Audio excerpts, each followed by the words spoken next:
Henry du Chris ngaja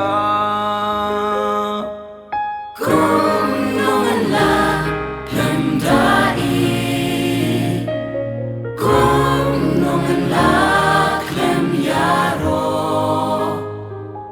Kum nungan la artati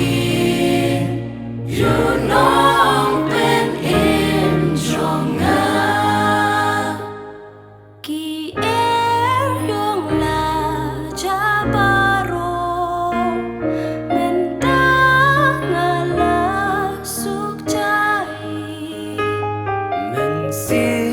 đập đà chính yaro ya u jisu utrai ngala sakma habab long la set yang hamta ngayo iya kaseyo Ban ngala pechaka